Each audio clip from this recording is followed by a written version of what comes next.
Welcome students. Chemical kinetics मध्ये आपण यानंतरचा लेक्चरचा पुढचा पार्ट स्टार्ट करणार आहे.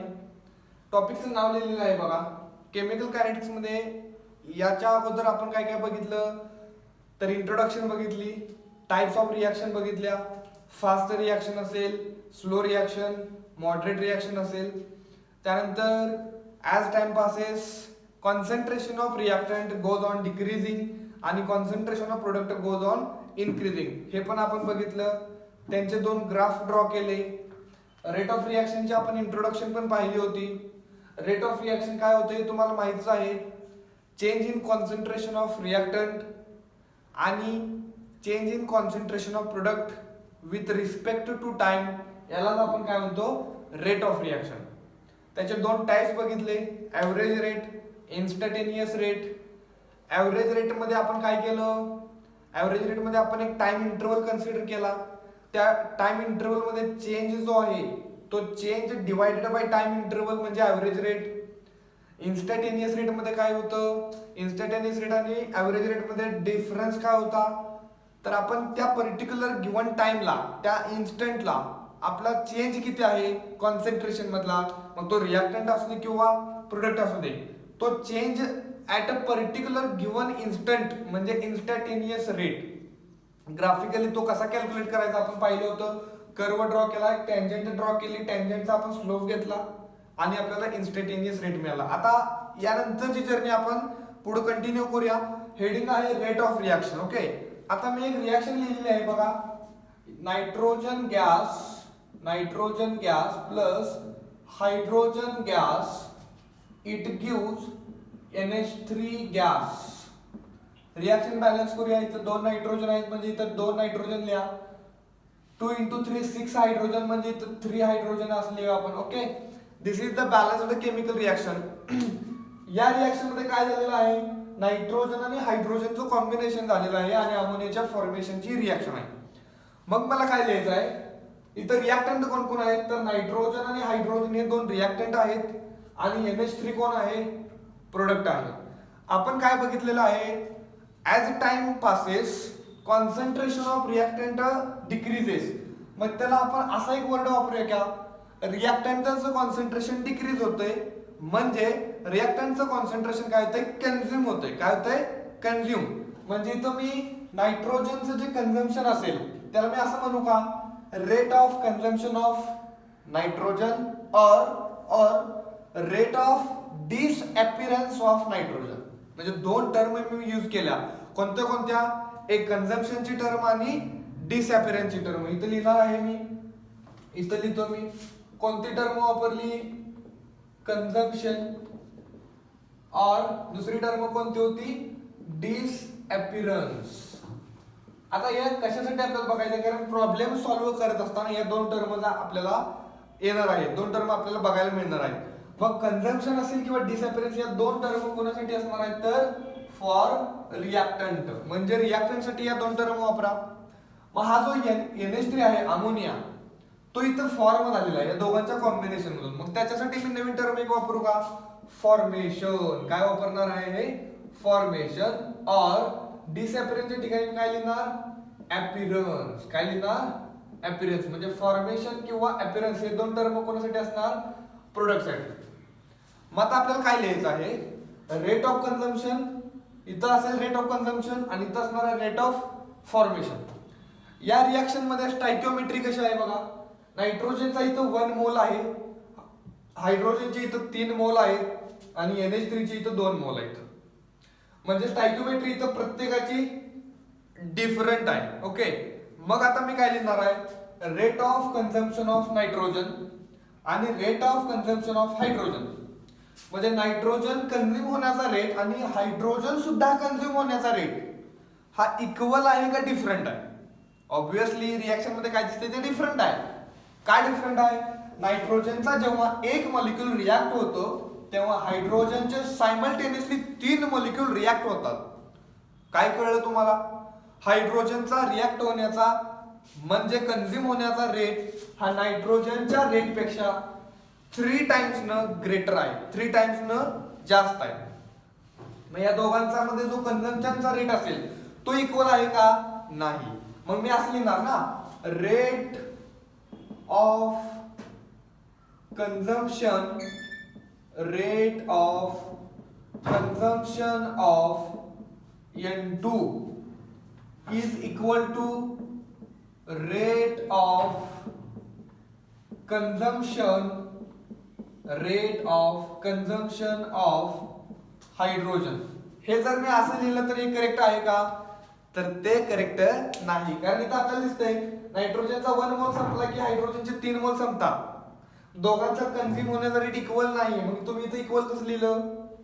बरं ठीक आहे, इक्वल लिहिलं. मग इक्वल करण्यासाठी काय केलं पाहिजे?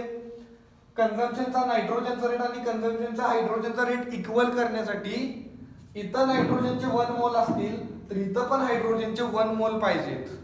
म्हणजे दोघांचे 1 मोल असतील तर मात्र काय होणार आहे? दोघांचा कंझम्पशनचा रेट काय होणार आहे? इक्वल होणार आहे. पण त्याच्यासाठी मी असं करू का, rate of consumption of hydrogen जो आहे त्याला डिवाइडेड बाय काय करणार मी? 3 करणार. या 3 ला इथं 3 ने डिवाइड केलं तर आन्सर येणार 1. म्हणजे रेट ऑफ नायट्रोजन आणि रेट ऑफ हायड्रोजनचा कंझम्पशनचा रेट कसा झाला? आता इक्वल झाला. ओके, आता आपण अमोनियाकडे येऊया. नायट्रोजनचा कन्झ्युम होण्याचा रेट आणि अमोनियाचा फॉर्मेशनचा रेट इक्वल आहे का? नाही. नायट्रोजनची इथं 1 मोल आहे, इथं अमोनियाचे 2 मोल आहेत. म्हणजे जेव्हा नायट्रोजनचे 1 मोल संपतात तेव्हा अमोनियाचे 2 मोल तयार होतात. म्हणजे मी काय लिहिणार? Rate of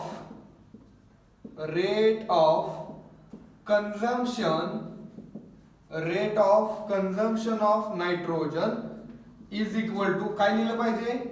rate of formation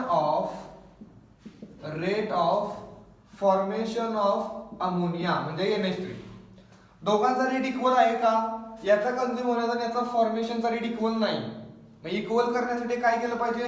अमोनियाचा फॉर्मेशनचा rate double आहे कोणापेक्षा? नायट्रोजनच्या कन्झ्युम होण्याच्या रेटच्या हा डबल आहे. मग काय केलं पाहिजे? डिवाइडेड बाय 2 करा. जर rate of formation of ammonia याला जर तुम्ही 2 ने डिवाइड केलं तर काय होणार आहे? दोघांचा रेट इक्वल होणार आहे.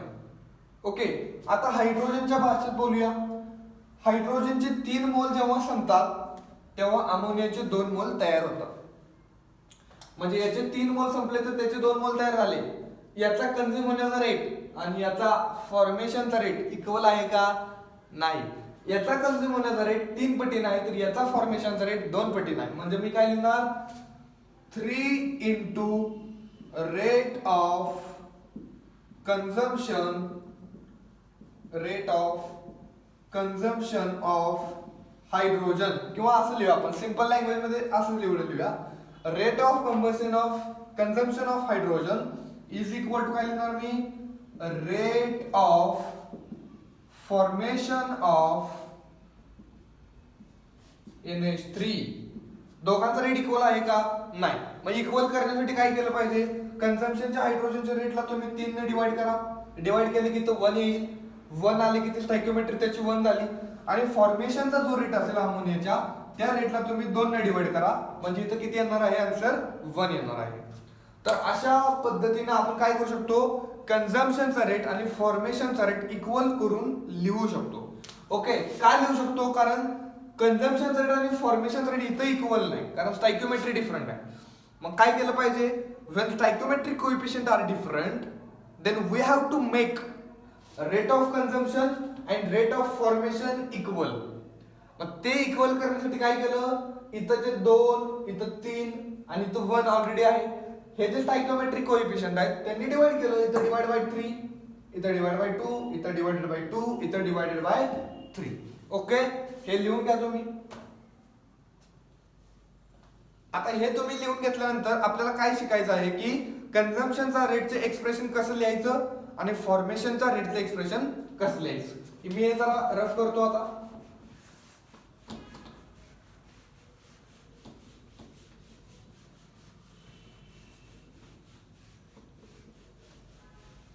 ओके, आता 2 टर्म आपण नवीन वापरल्या. पहिली टर्म कंझम्पशन किंवा डिसअपिअरन्स. ही टर्म कोणासाठी आहे? रिएक्टंटसाठी. आणि आपल्याला माहित आहे जसं जसं टाइम पुढे जाईल तसं रिएक्टंटचं कॉन्सन्ट्रेशन डिक्रीज होतं. ओके, म्हणजे मी काय लिहिणार आहे तर नायट्रोजनसाठी कोणता वर्ड यूज करणार आहे तर rate of consumption of N2 म्हणजे नायट्रोजन इज इक्वल टू कसं लिहिलं पाहिजे, तर तो रिॲक्टंट आहे. नायट्रोजन हा रिॲक्टंट आहे. रिॲक्टंट साठी आपण एक एक्स्ट्रा निगेटिव्ह साइन जोडतो. हे आपण लास्टच्या लेक्चर मध्ये बघितलेलं आहे. एक्स्ट्रा निगेटिव्ह साइन सोबत काय लिहिणार आहे मी, change in concentration of N2 divided by change in time म्हणजे काय असणार आहे, डेल्टा टी. तर दिस इज द एक्सप्रेशन कुठलं, rate of consumption of nitrogen साठी. Similarly rate of consumption of hydrogen मला लिहायचं आहे, तर कसं लिहिणार मी, negative sign change in concentration of hydrogen divided by delta t असं एक्सप्रेशन लिहिणार मी. आणि फॉर्मेशनचा रेट जर लिहायचा असेल म्हणजे rate of formation of NH3 असं जर लिहायचं असेल तर काय केलं पाहिजे, प्लस साइन येणार ना, कारण तो प्रोडक्ट आहे. Change in concentration of NH3 upon delta T म्हणजे चेंज इन टाइम. तर हे कंझम्पशनचे रेट आणि हा फॉर्मेशनचा रेट. माझा क्वेश्चन असा आहे की इथं तुम्हाला कुठं स्टॅइकियोमेट्रिक कोएफिशिएंट दिसतात का, इथं 1 इथं 2 इथं 3 असं काही तुम्हाला दिसतंय का, नाही. मग एक गोष्ट लक्षात ठेवा की कंझम्पशनचा रेट असू दे किंवा फॉर्मेशनचा रेट असू दे, त्याचे फक्त आपल्याला एक्सप्रेशन लिहायचे असतात. काय लिहायचे असतात, एक्सप्रेशन. आणि जेव्हा तुम्हाला रेट ऑफ रिॲक्शन लिहायचं असेल, रेट ऑफ रिॲक्शन जेव्हा तुम्हाला लिहायचं असेल त्यावेळी rate of reaction always defined for काय लिहिणार आहे बघा इथं मी, अतिशय इम्पॉर्टंट पॉइंट आहे हा, defined for 1 mole of reactants and products. म्हणजे रिॲक्टंट आणि प्रोडक्ट कसे पाहिजेत आपल्याकडं, प्रत्येकी 1 मोल पाहिजेत. म्हणजे रेट ऑफ रिॲक्शन जो आपण लिहिणार आहे तो 1 मोलच्या भाषेत आपल्याला लिहायचा असतो. इथं कंझम्पशनचा रेट, इथं कंझम्पशनचा आणि इथं फॉर्मेशनचा रेट. फक्त आपण एक्सप्रेशन लिहिली, परंतु तो इक्वल आहेत का, ते नायट्रोजनच्या कंझ्युम होण्याचा रेट आणि हायड्रोजनच्या कंझ्युम होण्याचा रेट इक्वल आहे का, नाही. मग इक्वल करण्यासाठी इथं काय केलं पाहिजे, 1 मोल आणलं पाहिजे. आणि त्याच्यासाठी आपल्याला काय केलं पाहिजे, स्टॉइकियोमेट्रीने डिवाइड केलं पाहिजे. म्हणजे कसं करायचं बघा, रेट ऑफ रिॲक्शन मला लिहायचं इथं, रेट ऑफ रिॲक्शनचं मला एक्सप्रेशन लिहायचं आहे. रेट ऑफ रिॲक्शन नायट्रोजनच्या लँग्वेज मध्ये कसं लिहिणार मी, निगेटिव्ह साइन असेल, change in concentration of N2 upon delta T म्हणजे चेंज इन टाइम. ओके. आता नायट्रोजनचा असतानाच इथं कोएफिशिएंट किती आहे, 1, त्यामुळे इथं 1 काय डिवाइड करायची गरज नाही. इज इक्वल टू हायड्रोजनच्या लँग्वेज मध्ये कसं लिहिणार मी, निगेटिव्ह साइन असेल, change in concentration of hydrogen divided by delta T. परंतु हे रॉंग आहे. रेट ऑफ रिॲक्शन मध्ये आपण बघितलं तर नायट्रोजन आणि हायड्रोजन पार्टिसिपेट आहेत की, परंतु याचा हा कंझ्युम होण्याचा रेट आणि याचा हा कंझ्युम होण्याचा रेट इक्वल नाही. मग इक्वल करण्यासाठी काय केलं पाहिजे, याचे 1 मोल संपले तर याचे 3 मोल पटकन संपतात. याचा कंझ्युम होण्याचा रेट फास्ट आहे. काय केलं पाहिजे, दोघांचा रेट इक्वल करण्यासाठी डिवाइडेड बाय 3 करा. डिवाइडेड बाय काय करा, 3. आणि आपल्याकडे मॅथ्स मध्ये एक रूल आहे. काय रूल आहे, A अपॉन B असेल आणि त्याला जर C ने तुम्ही डिवाइड केलं इथं तर काय होणार आहे, A upon B into C होणार आहे. A upon B into C. मग हे 3 जे आहे ते इथं मल्टिप्लाय होईल का, आता हा रूल बघितला आपण त्याप्रमाणे जर केलं तर म्हणजे इथं मी कसं लिहिणार, इंटू 3 लिहिणार. काय लिहिणार इथं, इंटू 3 इज इक्वल टू पुढे काय होईल बघा. आता अमोनियाच्या भाषेत लिहायचं आहे मला रेट, म्हणजे कसं, plus sign, change in concentration of NH3 upon delta T. Okay. पण अमोनियाच्या फॉर्मेशनचा रेट आणि नायट्रोजनच्या कंझ्युम होण्याचा रेट इक्वल नाही. याचे एक मॉलिक्यूल संपले तर याचे 2 तयार होतात. दोघांचा रेट इक्वल करण्यासाठी काय करूया, याला पुन्हा 2 ने आपण डिवाइड केलं पाहिजे, डिवाइडेड बाय 2. पुन्हा मॅथ्स मधला रूल तिथं वापरा, अप्लाय करा. मग काय होणार, हे 2 पुन्हा इथं मल्टिप्लाय होणार म्हणजे इंटू 2 केलं पाहिजे, इंटू 2. ओके. मग रेट ऑफ रिॲक्शन जरा एक ठराविक आपण स्पेशल पॅटर्न असा बनवूया का बघा. Negative sign change in concentration of N2 upon delta T is equal to, हे निगेटिव्ह साइन इथं असेल, इथं काय नाही म्हणजे 1 असेल का, ते 1 आणि हे 3 म्हणजे निगेटिव्ह 1 आणि 3 जर आपण बाहेर घेतलं म्हणजे इथं काय आलं -1/3 इंटू आत काय राहिलं बघा, change in concentration of hydrogen upon delta T is equal to, इथं काय होणार आहे, इथं प्लस आहे 1 आहे आणि इथे 2 म्हणजे +1/2 जर बाहेर घेतलं तर आत काय राहिलं, change in concentration of ammonia divided by delta T and this is the expression of rate of reaction. मग रेट ऑफ रिएक्शन जो आपण इथे लिहिणार आहे तो ऑलवेज डिफाइन्ड फॉर 1 मोल. मग इथं नायट्रोजनचा 1 मोल होता, हायड्रोजनचे 3 मोल होते, मग 1 मोल आणण्यासाठी काय केलं, 3 ने डिवाइड केलं. इथं अमोनियाचे 2 मोल होते, आपल्याला 1 मोल पाहिजे, मग 1 मोल पाहिजे असण्यासाठी काय केलं, 2 ने डिवाइड केलं. इथं केलं का 2 ने डिवाइड, आणि मग हा आपला कोण आला, रेट ऑफ रिएक्शन. इथे लिहिणार आहे मी रेट ऑफ रिएक्शन. ओके, अशा पद्धतीने आपण रेट ऑफ रिएक्शन लिहायचा असतो की जो जनरली 1 मोल साठी आपण लिहितो. कॉपी करा हे.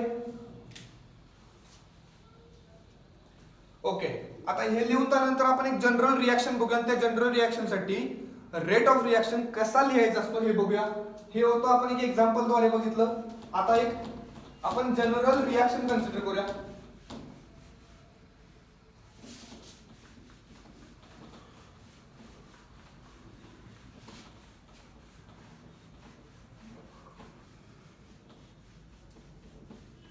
फक्त माइंड मध्ये एक गोष्ट लक्षात ठेवा की रेट ऑफ रिएक्शन कायम कसं असणार आहे, 1 मोल साठी असणार आहे. आता एक जनरल रिएक्शन इथे लिहितोय बघा मी, A times of A plus B times of B it gives C times of C plus D times of D. असे एक जनरल केमिकल रिएक्शन असेल. इथं कॅपिटल A कॅपिटल B कोण असतील तर रिएक्टंट असतील, कॅपिटल C कॅपिटल D कोण असतील तर प्रोडक्ट असतील, small a small b small c small c म्हणजे इथे लिहितोय मी A B C आणि D हे कोण असतील तर तुमचे स्टॉइकियोमेट्रिक कोएफिशिएंट की जे 1 मोल असू पण शकतील किंवा नसेल पण, म्हणजे इथं ते 1 मोल असेलच असं काही नाही, म्हणजे ते आपण जनरल रिएक्शन कन्सिडर केलेले. मग इथं मला काय केलं पाहिजे, पहिला A च्या भाषेत मला कोणता रेट लिहिला पाहिजे, rate of consumption of A. म्हणजे इथं काय लिहिणार मी, rate of consumption of A is equal to कसं लिहिणार मी, negative sign change in concentration of A upon change in time म्हणजे डेल्टा टी. हा A च्या भाषेत झाला. त्यानंतर rate of consumption of B जर लिहायचं असेल तर कसं लिहिणार, negative sign change in concentration of B upon delta T असेल. आता A आणि B साठी कन्झम्पशन झालं, C आणि D फॉर्मेशन झाल्या, म्हणजे rate of formation of C कसं लिहिणार मी, plus sign change in concentration of C upon delta T असेल. आणि इथं D साठी कसं लिहिणार मी, rate of formation of D is equal to काय लिहिणार मी, plus sign change in concentration of D upon काय, चेंज इन टाइम. हा A B C आणि D म्हणजे ही आपण एक्सप्रेशन्स लिहिली कन्झम्पशनची किंवा फॉर्मेशनची. परंतु मला सांगा A चा कंझ्युम होण्याचा रेट आणि B चा सुद्धा कंझ्युम होण्याचा रेट इक्वल आहे का, नाही. A चे जेव्हा A मोल कंझ्युम होतात तेव्हा या B चे B मोल कंझ्युम होतात, आणि C आणि D चा जो फॉर्मेशनचा रेट आहे तो इक्वल आहे का, तो सुद्धा इक्वल नाही. म्हणजे जेव्हा C चे C मोल फॉर्म होतात तेव्हा D चे D मोल तयार होतात. मग हे सगळं इक्वल करण्यासाठी काय केलं पाहिजे, आपल्याला 1 मोल आणलं पाहिजे. आणि 1 मोल आणण्यासाठी इथं त्यांच्या स्टॉइकियोमेट्रीने काय केलं पाहिजे, डिवाइड केलं पाहिजे. म्हणजे इथं स्मॉल a ने डिवाइड केलं पाहिजे, इथं स्मॉल b ने डिवाइड केलं पाहिजे, स्मॉल c ने डिवाइड आणि स्मॉल d ने डिवाइड करून आपण रेट ऑफ रिएक्शनचं फायनल एक्सप्रेशन कसं लिहायचं बघूया. म्हणजे इथं लिहिणार मी rate of reaction is equal to A च्या भाषेत जर आपण डिवाइड करून लिहिलं तर असं असेल का, -1/A1. आताच आपण बघितलं हे कसं आलं, -1/A1 into change in concentration of A upon change in time. आता हे निगेटिव्ह साइन इथं देऊ नका, इथं आपण दिले. B च्या भाषेत कसं लिहिणार आपण, -1/B सॉरी इथं काय आहे बी आहे म्हणजे फक्त बी लिहिलं पाहिजे. -1/b into change in concentration of B upon delta T असेल इज इक्वल टू सी साठी +1/c into change in concentration of C upon काय असेल इथं चेंज इन टाइम आणि डीच्या लँग्वेज मध्ये +1/d into change in concentration of D upon change in time म्हणजे कसं डेल्टा टी. तर हा आहे रेट ऑफ रिॲक्शन एका जनरल रिॲक्शन साठी. ओके, हे तुम्ही लिहून घ्या.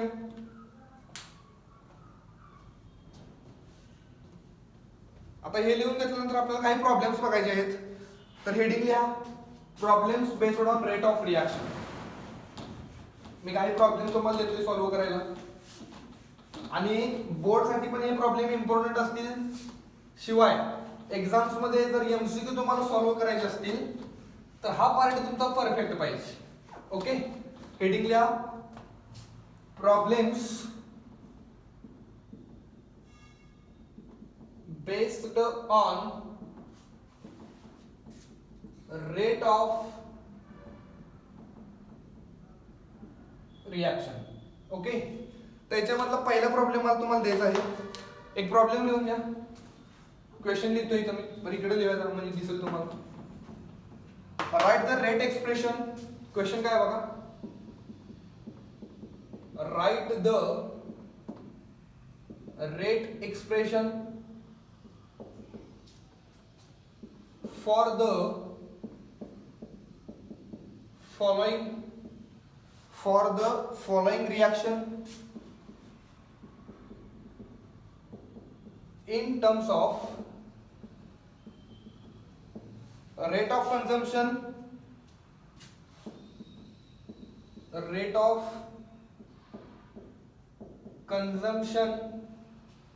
and rate of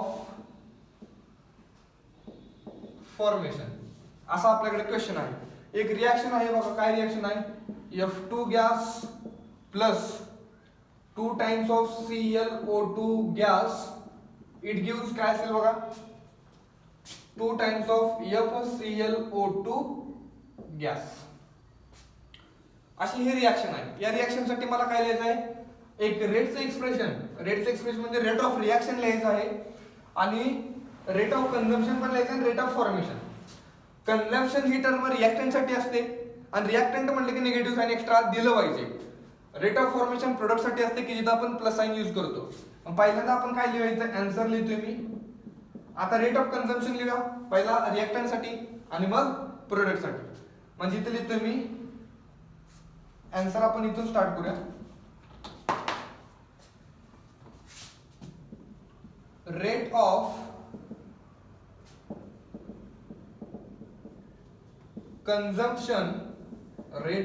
consumption of पहिला रिएक्टंट कोण आहे फ्लोरीन म्हणजे F2 इज इक्वल टू कसं लिहिणार एक्सप्रेशन सांगा.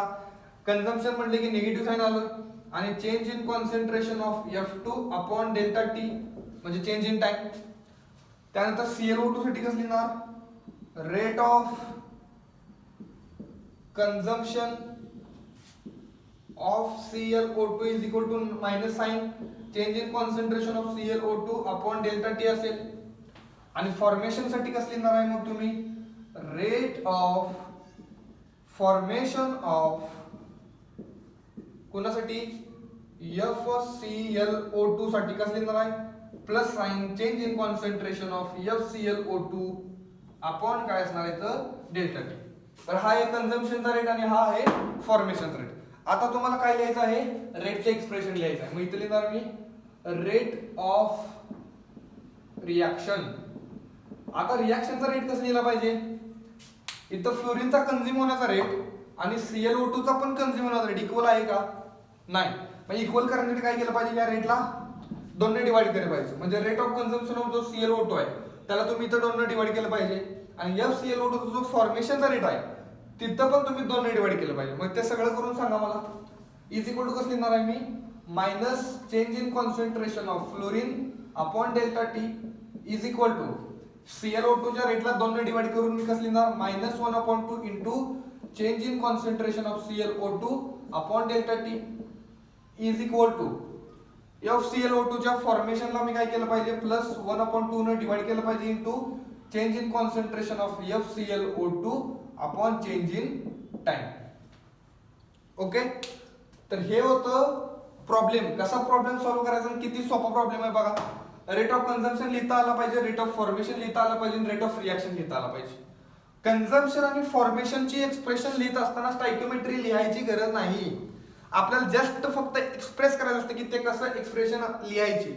परंतु रेट ऑफ रिएक्शन जेव्हा आपल्याला लिहायचं असतं तेव्हा मात्र आपण इथं 1 मोल साठी विचार करणार आहे. आणि 1 मोल साठी विचार करत असताना त्या स्टॉइकियोमेट्रीने डिवाइड केलं तर प्रत्येकाची स्टॉइकियोमेट्री 1 मोल होते आणि रेट ऑफ रिएक्शन हा 1 मोलच्या लँग्वेज मध्ये येतो. म्हणजे प्रत्येकाचा कन्झ्युम होण्याचा रेट असेल किंवा फॉर्मेशनचा रेट असेल तो कसा होतो, इक्वल होतो. तर अजून एक प्रॉब्लेम आहे तुमच्याकडं, इथं लिहून घ्या. हा प्रॉब्लेम तुम्ही लिहिला असतील, लिहून घ्या. ओके, हा प्रॉब्लेम झाल्यानंतर एक नवीन प्रॉब्लेम आहे, तो तुम्हाला होमवर्क देणार आहे मी. नेक्स्ट लेक्चर मध्ये आपण तो प्रॉब्लेम सॉल्व्ह करायचा आहे. तोपर्यंत तुम्हाला प्रॉब्लेम हा सॉल्व्ह झाला तर चांगलीच गोष्ट आहे. प्रॉब्लेम काय आहे बघा, क्वेश्चन लिहून घ्या. क्वेश्चन नंबर 2 असेल तुमच्याकडे. एक रिएक्शन लिहितोय मी स्टार्टिंगला. 4 times of NH3 gas plus 5 times of O2 gas, it gives 4 times of nitric oxide gas plus 6 times of H2O gas. अशी एक रिएक्शन आहे. आणि इथं काय सांगितलंय, कॉन्सन्ट्रेशन ऑफ NH3 म्हणजे अमोनिया रिएक्टंट आहे, changes from 0.2 molar to 0.02 molar असं हे कॉन्सन्ट्रेशन चेंज झालंय in 3 minutes. कॅल्क्युलेट कोणत्या कोणत्या गोष्टी तुम्हाला कॅल्क्युलेट करत बघा. त्यातली पहिली गोष्ट असेल rate of reaction, he first point आहे. सेकंडला काय कॅल्क्युलेट करायचं आहे, rate of consumption of O2 चा कन्झ्युम होण्याचा रेट. आणि 3 नंबरला आहे rate of formation of NO and H2O. हा एक प्रॉब्लेम असा आहे की जर हा प्रॉब्लेम तुम्हाला परफेक्टली सॉल्व्ह झाला तर दुसरे प्रॉब्लेम घ्यायची गरज नाही या पॉइंट वरती. कारण हा एकच प्रॉब्लेम असा आहे की जो सगळे टाइप याच्यामध्ये, सगळ्या व्हरायटी याच्यामध्ये कव्हर होतात. ओके, तर हा तुम्हाला होमवर्क असेल आणि नेक्स्ट लेक्चर मध्ये या प्रॉब्लेमचा आपण आन्सर बघूया. तोपर्यंत हा तुम्हाला होमवर्क असेल. Okay, thank you.